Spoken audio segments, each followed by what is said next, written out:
Where do you think the coin collecting hobby is right now in 2023? Very strong. You think Honestly, so? I think besides the bank issue that caused a lot of buying going on, I think it's still like steady. It's got a baseline right now that's kind of being maintained. Yeah. With silver and gold still kind of staying pretty much within a few dollars, of what they are. And I can see it continuing that because I think a lot of it too is social media, and people can buy from home if they want to now from reputable dealers, not just and people are learning some of the home shopping networks aren't so a little over expensive, a little hype, Right. And I think are buying smarter, being able to with education from our channels and CoinHELPu and all the other ones that are giving out good info. If they pay attention to it. I know sometimes people don't. Only watch half a video. Yeah, they don't watch half, or they just see your title. It's unfortunate, Yeah. So I have to take up for us all the time because I have people ask me that because they're like, "You're an honest dealer. What do you think of this channel? Look what they've got." And I'm like, "Well, but did you watch the whole thing? I mean, they're talking about graded coins here, registry quality coins, right? Not just any 44 cent." Yeah. So I run into that a lot. I have people come to my shop all the time. I probably get 20, 30 calls a day. I've got a 44 Lincoln Cent. I saw a video. It was worth $10,000. And I'm like, well, hold on. Now, what video? Well, it was that Blue Ridge or it was that cow. So I'm like, well, this is what he was saying. If you go to that video, he's talking about a mint state 67, 44, or, whatever it might be, Yeah. Where do you think the hobby's heading going forward? I think it's pretty strong. I think it's going to increase to some degree. Okay. I'm not saying so much in the stacking. I mean, because, obviously if silver doesn't, keeps going the way it is, no crisis comes along, it might slow out because we're seeing premiums come down. Right. Where silver eagles at one time were $12 to $14 over spot, over melt. Now you're looking at under $4. And the big guys are starting to unload. Heritage is one of them. They're like $375 over, I think, now in 2023. You buy a monster box, that's what a dealer can buy it for. Okay. So obviously I'm selling it for $6 or $7 over. But yeah, I think as far as the collectibles market is concerned, I really think that it's behind on what it should be, because if you consider the survival rate of 90%, if you consider the low mintages and the survival rate of some of the others like seeded coins, I can see if that ever gets put in enough videos, enough people learn that that's low mintage stuff.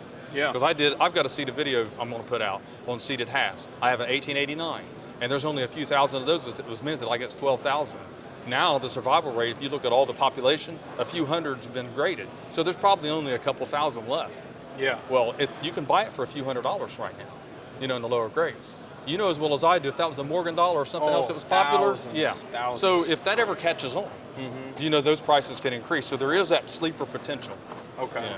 And I think it's up to us channels to get that out there. Yeah. I really do. I mean, it's part of it. Help the hobby. And, like coin roll hunting, we pretty much made so many videos about that. Like everyone's going to the bank, searching through coin rolls to look for key dates or errors or whatever it may be. Yeah. I seen you have some mint errors over here. Yeah, I got a few little things here, hobo nickels and things. Do you like what type of errors do you have? Do you like error coins, or what kind of collector? My thing is, I do like dramatic error coins. Yeah. I like the ones that get caught in that the striking chamber and get all kinds of them caught together. Basically, I do like that. Like a cool off-center error like that. Yeah, that's on pretty a cool. penny. Yeah. I think that's. I think my favorite one out of the bunch is that. It's just because it's kind of just jacked up and little. Oh yeah.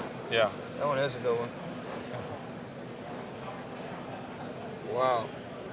Yeah, these are considered pretty much minor. They're worth a few dollars. But these are things that you'd find in a mint bag, a sewn mint bag. Right. Because they're not going to fit in a roll, obviously. Now these might, the clips. So we were talking to another guy. He was talking about how these coins actually get down and end up in a mint bag.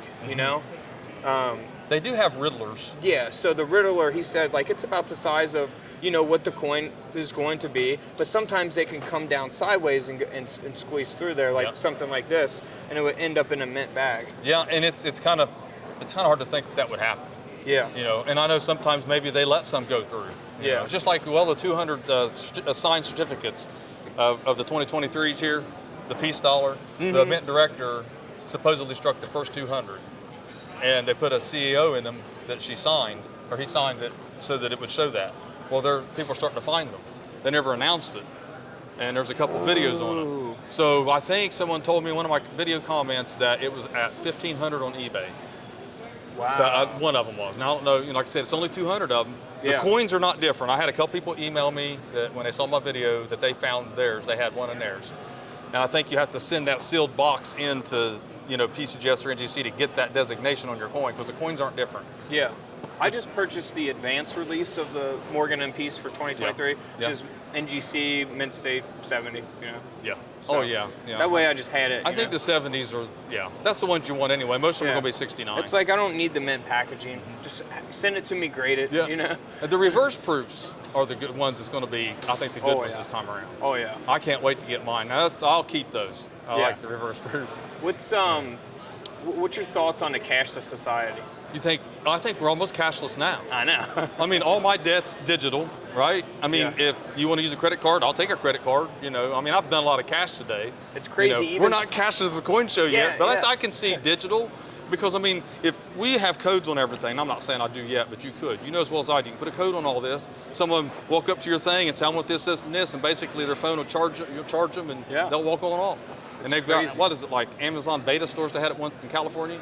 Yeah, where you just walk in, pick up your stuff, and just go right on out. It's unreal. Yeah, I mean, that's how like some of the stadiums are when you're going to these sporting events, like even downtown Cincinnati. Like if you want to go to the Bengals game, they don't accept any cash. Yeah. It's all card. Yeah. So no ATMs there because you don't need cash, you know. So it is wild to really think about to see how far, you know, it's came and kind of see where it's going. I hope both kind of can coexist. If digital, you know, if ATM's out or electricity's out, you still always have physical, you know, currency. I just don't see. Yeah, I mean the U.S. Mint. That's a big money thing for the U.S. Mint. Yeah. I mean, not on the nickels and the pennies, but everything else. The collectors. You know, they do make money on the other coins they make. Right. Regardless, I mean, it's always been like that. And the fact that there are going to be people, like you said, don't have the internet. I mean, there is more than just the cities in the United States. I mean, in Cincinnati, you can see going completely, probably not cashless. But then you go out places like Montana and Wyoming, and those small towns, they might not even have internet, or at least if they do, it's satellite. And then it's maybe spotty at best, depending on a snowstorm or a rainstorm, you know. Yeah. Until they get all those satellites up there, you know. Yeah. So I know they're putting up like 65 a year, Elon Musk and them. So, yeah. What got you into coin collecting? I've been in it all my life, actually. My grandpa and dad. My grandpa had coin shops. My dad had part-time coin shops. Wow. So you're like third-generation coin shop owner? Yeah, actually. I mean, that's awesome. I'm the one that went full-time, quit my good job in 2009 and went completely full-time into it instead of just doing part-time on eBay and stuff like that. Because I started when eBay started out pretty much in the late 90s and the early 2000s. And me and Dad started selling and doing that. But before that, we would sell to Grandpa. Okay. And then or we go to Allen's Coin Shop there in Westerville, up above Columbus there. Okay. So yeah, it's very cool. I've been doing this for, like I said, can't remember when I never was around coins. I mean, I went through Dad's old broken watches with coins, and Morgan dollar was the first coin I ever held at 3 years old. I never forget it because Dad came over, and you know how you kind of remember certain things you connect emotion to. Yeah. And I was holding it, and Dad was like, hold on, let me show you how to hold that. And I never forgot that, and hold it by the edge. Yep. So that's the way I always hold coins, you know. That's awesome. And then, you know, flea markets, selling stuff at flea markets, we jumped. We were American pickers. You know, we see chairs on the side of the road. Mom would be so mad. Dad would say, "Oh man, we can't throw it back in the truck." So we get, we take it to the flea market and sell it. That's awesome. Yeah, Heck yeah, man. Hey, well, thank you so much, man. I appreciate it. Can you tell them your YouTube channel and spell that out? Yeah, it's CoinHELPu, CoinHELP, and then just a U, the letter U, as in U or university. That's kind of played on the words there. That's cool.